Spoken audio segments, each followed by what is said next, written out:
Alors vous savez que Am Israël chante. Le chant, les Zmirot Shabbat, on chante à la table du Shabbat. Parce qu'avec extraordinaire, il y a très peu de civilisations aujourd'hui, dans tous les cas, qui en mangeant, commencent ensemble à chanter des chants.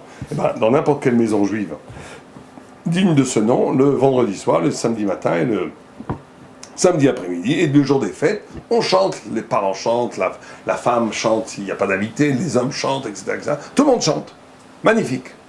Mais d'où vient cette nécessité de chanter? On chante à la synagogue, beaucoup. D'où vient cette nécessité du chant? Il y avait un grand rabbin qui disait, je suis prêt à donner la moitié, je ne sais plus qui c'est en réalité, mais on m'a dit que c'était le Khatam Sofer, mais ça m'étonnerait, qui aurait dit, je suis prêt à donner la moitié de ma connaissance pour chanter comme un certain Chazan qu'il avait entendu, un cantor qu'il avait entendu à la synagogue. Comme si le chant était un instrument suprême de dvekut, de se coller à Dieu. Pourquoi? Tout le monde a expérimenté ça, quand il a écouté une musique, un chant, quand il a lui-même chanté, qu'il y a quelque chose d'extraordinaire dans le chant. Mais c'est quoi? Alors quand on regarde un peu les textes, c'est très simple. Le chant, c'est Shira. Shira, c'est un cercle aussi en hébreu. Ça veut dire que c'est la notion de Igoul. Ça veut dire que quand j'ai tout rédimé, quand tout est inscrit, quand tout prend sa place. En d'autres termes, c'est quoi la tristesse? C'est quoi le problème?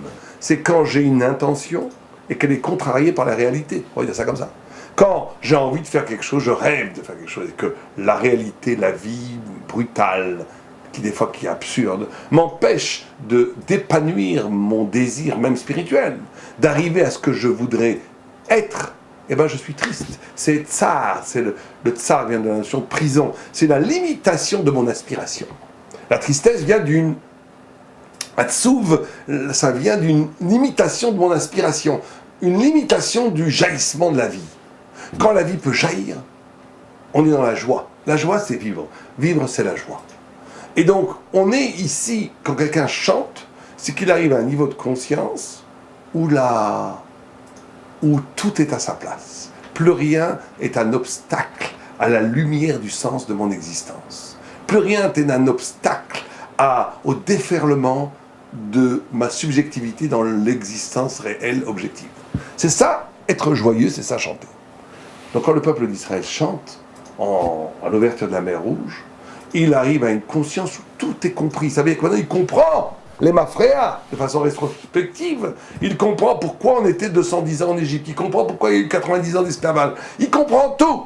Quand il voit l'Égypte, extraordinaire puissance militaire, extraordinaire puissance culturelle, spirituelle et religieuse, quand il voit le monde de sa puissance s'écrouler par la fermeture de la mer Rouge, et que toutes les richesses de l'Égypte sont offertes au peuple juif, et que devant eux s'offre le désert pour recevoir sur le mont Sinaï la Torah, il n'y a plus de questions.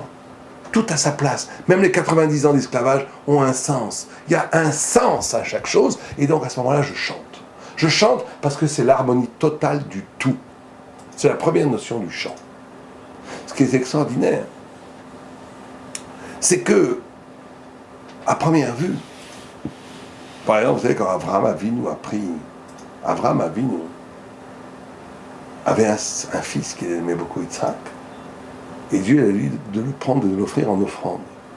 Et Yitzhak, quand on l'a monté, quand il a compris qu'il allait être sacrifié, il s'est mis à chanter. Et Abraham s'est mis à chanter. C'est-à-dire qu'à ce moment-là, ils sont arrivés à un niveau de conscience où tout était rédimé, même le sacrifice d'Yitzhak. Il n'y avait plus de questions. Il n'y avait plus de questions parce que tout était bien. Ça, c'est le niveau du chant. Mais alors là, on rentre dans un questionnement extraordinaire. On vient de dire qu'en réalité, vous savez que la Emouna, la croyance en Dieu, c'est pas simplement de croire. On a posé la question au Briske Rouv. C'est pas simplement la question de croire que le monde a été créé par Dieu, parce que ça, c'est à première vue une évidence, pour ceux qui réfléchissent un peu. Tout le monde sait que le monde ne peut pas être créé tout seul, ça paraît assez aberrant. Alors, c'est quoi la Emouna qu'on nous demande? Alors certains veulent dire, c'est la grande question de l'injustice. Pourquoi il y a eu 2 millions d'enfants qui sont morts à Auschwitz? Pourquoi est-ce qu'il y a des enfants qui sont assassinés? Pourquoi des enfants abusés? Pourquoi est-ce qu'il y a du malheur? Pourquoi il y a des méchants qui roulent en Rolls-Royce, plein d'argent, avec une femme gentille, des enfants merveilleux, et qu'il y a un gentil tzaddik qui a une femme qui lui frappe dessus avec son sac tous les jours, et qu'il y a des enfants qui sont tordus? Pourquoi ça ne marche pas selon l'harmonie du monde, selon la justice? Pourquoi il y a des choses qui sont tordues dans le monde? Est-ce que cela ce que la Gemara appelle Racha Tovlo, Tzadik Veralo. On a un Racha, un méchant, Tovlo, il a le bien qui s'abat sur lui. Et le Tzadik, le méchant, le mécréant, a le bien qui s'abat sur lui. Et vous avez le Tzadik, l'homme juste, qui a le mal, le malheur, la malédiction qui s'abat sur lui. Comment se fait-il? D'après ce qu'on vient de dire, Abraham et Yitzhak sont arrivés à un niveau où cette question n'était plus une question. Cette question s'inscrivait dans un schéma tellement universel qu'ils voyaient le monde futur, je ne sais pas quelle était leur explication, après la mort, la récompense pour le gentil, les terribles punitions pour le méchant, le bien n'est pas un bien parce qu'en réalité il dévore son monde ici, le mal n'est pas un mal parce que ça le purifie, allez savoir, toute une sorte d'explication qui, ce qu'appelle un théodicée, tout est pour le bien, on explique tout. Très bien, peut-être. Abraham et Yitzhak arrivent à un niveau de conscience où bien entendu ce n'est plus une question de s'interroger sur l'injustice parce que tout est justice. Il y a juste une incompréhension du monde qui te paraît que c'est une injustice. Certains veulent donner comme exemple, imaginez que vous rentrez dans une salle d'opération, vous ne savez pas ce que c'est, vous avez toujours vécu dans la jungle, vous ne savez pas ce que c'est, et vous voyez qu'on a pris un petit enfant, qu'on est en train de couvrir le ventre avec un couteau pour lui extirper une maladie. Si vous n'avez pas du tout de notion de ce que c'est une opération, vous criez arrêtez de massacrer cet enfant, quelle injustice, alors qu'on est en train de sauver la vie de l'enfant. Donc, dans une perspective plus large, on comprend pourquoi il faut ouvrir le ventre de l'enfant. Bon, certains pourront vous dire, mais pourquoi on est obligé d'arriver là? Bon, il y a beaucoup je ne veux pas rentrer là-dedans, il y a beaucoup d'explications là. Vous savez que vous avez dans la Torah, vous avez toutes sortes, tout a un sens, mais ça ne veut pas dire que tout est bien. C'est-à-dire que tout a un sens, mais ça aurait pu être mieux. En d'autres termes, vous avez à un moment donné 10, 15, 20, 30 000, 10 000, une infinité d'options. Vous faites une mitzvah, alors vous revenez de ce chemin. Vous n'aurez pas besoin de l'opération pour vous en sortir. Vous faites une avéra, on va être obligé de passer par l'opération pour faire un tikkun. C'est vrai que l'opération en soi, elle est bien, parce qu'il faut réparer ce qui a été mal fait avant, mais on aurait pu ne pas faire mal avant pour prendre le chemin où on évitait l'opération. Donc tout est pour le bien, mais ça ne veut pas dire que tout est merveilleux. Bon. Mais en tous les cas, on arrive à un niveau de conscience où tout est pour le bien. Très bien. Or, quand on voit la Gemara dans Brachot, on voit Moshe Rabbeinu, Moïse, il a tout compris. Il a reçu la Torah de Dieu lui-même. Il était 40 jours au Sinaï sans manger, sans boire. Il a vu la splendeur divine. Il a tout compris. Et il y a une chose qu'il n'a pas compris. C'est quoi? Tzadik Veralo, Veracha Vetovlo, c'est ce que dit la Gemara, que Moïse interrogeait Dieu qui ne comprenait pas comment c'est possible qu'il pouvait y avoir. Il ne pouvait pas chanter. Alors c'est incompréhensible. Moïse, qui est le plus grand de tous les prophètes, n'a pas compris ce que Abraham, Yitzhak ont compris, puisqu'ils ont chanté ensemble en allant au sacrifice. Comme plus tard leurs descendants, ça vient d'eux d'ailleurs, des villages entiers en France qui ont été massacrés par les croisés, ils marchaient même, par les croisades, qui se faisaient préférer jeter en chantant des chants de louange à Dieu dans le brasier, plutôt que d'apostasier, plutôt que de se convertir au christianisme, comme il leur a été demandé pour épargner leur vie. Cette possibilité du sacrifice juif pour garder, être fidèle à son créateur, à son libérateur qui est Dieu, c'est inscrit dans la Misirut Nefesh des pères de Abraham, Yitzhak et Jacob. C'est essentiel. Mais comment ça se fait qu'alors que Moshe ne comprenait pas? Parce que là, c'est quelque chose d'extraordinaire. On lui dit ne chante pas n'importe comment. Il y a la vraie spiritualité et il y a l'illusion d'une vraie spiritualité. Il y a Abraham et Yitzhak sont arrivés à un niveau de conscience où ils pouvaient chanter. Parce qu'à leur niveau de conscience, tout était rédimé, tout était à sa place. Le bonheur, le matok, le dvash, le hoketz, comme disent certains, tout était là. D'accord. Mais ils n'avaient pas une vision aussi large que Moïse, Moshe, il a une vision tout proche de celle de Dieu. Il voit la totalité. Or justement, paradoxalement, en voyant la totalité, il se dit, il y a quelque chose, c'est vrai que tout a un sens. C'est vrai que le malheur est nécessaire pour faire des tikkunis, des réparations. C'est vrai, etc., etc.